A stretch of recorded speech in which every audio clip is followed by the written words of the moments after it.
ఇక నుంచి నువ్వు పౌష్టికాహారమే తీసుకోవాలి. మంచి ఆహారం తీసుకొని నీళ్లు ఎక్కువగా తాగాలి.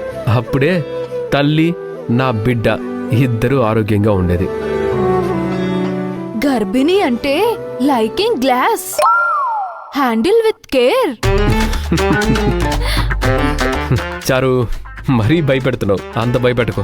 శిశిరా మేడం ని మీరు seeing happy. She wanting to go there, take there. She wanting go here, take there.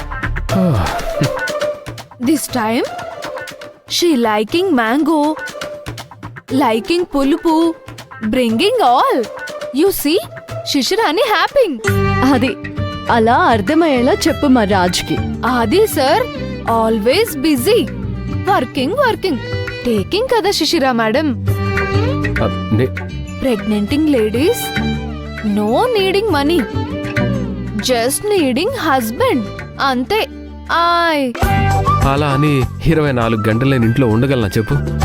Sir you are not going anyway. సరే, ఇంతకీ అమ్మ ఎక్కడికి వెళ్ళింది? యు నో, మీకు నాట్ సేయింగ్ షీ గోయింగ్ ఊర్. అర్జెంట్ పని కమింగ్. అత్తమ్మని కడిగేయాల్సిందే, నాకు చెప్పకుండా వెళ్తుందా? చెప్తే నువ్వు వాళ్ళని ఇస్తావా? సర్లే, ఎప్పటికైనా వస్తుందిగా, అప్పుడు చూసుకుందు కాలే. వీటిలో ఏం తింటావు? ఆరెంజ్. ఆరెంజా? ఇది తిను. పుల్లగా ఉందా లేదా?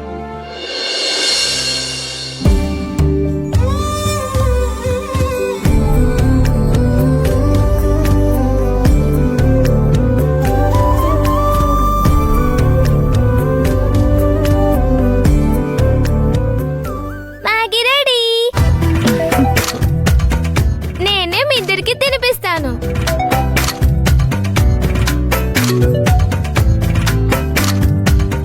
ఎలా ఉంది?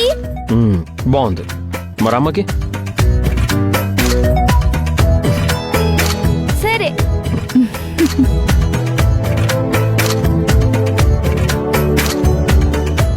చాలా టేస్టీగా చేసావు.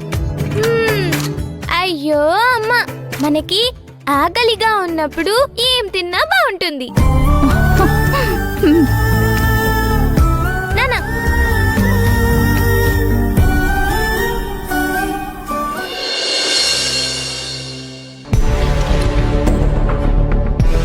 ఏంటంటోని అసలు కనిపించడమే మానేశావు? ఆదిపై చెప్పినట్లే మ్యాజిక్ ఫుడ్ పనుల్లో బిజీగా ఉన్నాను. మంచిది. ఇంతకీ ఏంటి సంగతి? ఎందుకు రమ్మన్నావు?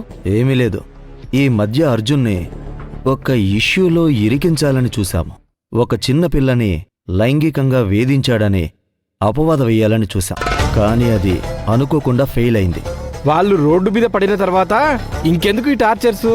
నువ్వు ఆ భానుమతి వాళ్ళ ఇంట్లో శివగామిని టీచ్ చేసిన విషయం నాకు తెలియదనుకుంటున్నావా? అది ఆవేశంలో చేసిన పని. రావణ్ బాయ్ని జైల్లో పెట్టించిందన్న కోపంతో అలా చేశాను, అంతే. మనమిప్పుడు చేయాల్సిన పని ఏంటంటే అర్జున్ని ఇరికించడానికి ఒకరిని అరేంజ్ చేయించాను. ఆమె ద్వారా పోలీసులు నిజం చెప్పించాలని చూస్తున్నారు. అందుకే ఈ కేసులో నోరు విప్పకూడదని వార్నింగ్ ఇప్పించాలి. కానీ ఈ పనులన్నీ అవసరమా చెప్పు? అందరూ మనల్ని వాడుకొని వదిలేసేవాళ్లే. ఏమైంది నీకు? మనం ఇంకెన్ని రోజులు ఇలా చేస్తాం? కర్మ మనల్ని వదిలిపెడుతుందా గున్నా? ఏంటి వేదాంతం మాట్లాడుతున్నావు? ఎన్నాళ్ళని వాళ్ళ మోచేతి కింద నీళ్లు తాగుతాం చెప్పు? మనం కూడా ఏదో పని చేసుకుందాం. ఏం చేస్తావు? ఏదైనా సొంతగా పని చేసుకుందాం, సొంత వ్యాపారం చేసుకుందాం. అదే ఏం చేస్తావు? రావణ్ బాయ్ మధ్యలో వదిలేసిన బిజినెస్లు ఉన్నాయి కదా, ఏదో ఒకటి చేసుకుందామని పర్మిషన్ తీసుకుందామని జైల్లో రావణ్ బాయ్ని కలిశాను. అవునా? రావణ్ బాయ్ ఎలా ఉన్నాడు? నాకు ఒక మాట చెప్తే నేను వచ్చేవాణ్ణి కదా. బాస్ చాలా ప్రెస్టేషన్లో ఉన్నాడు.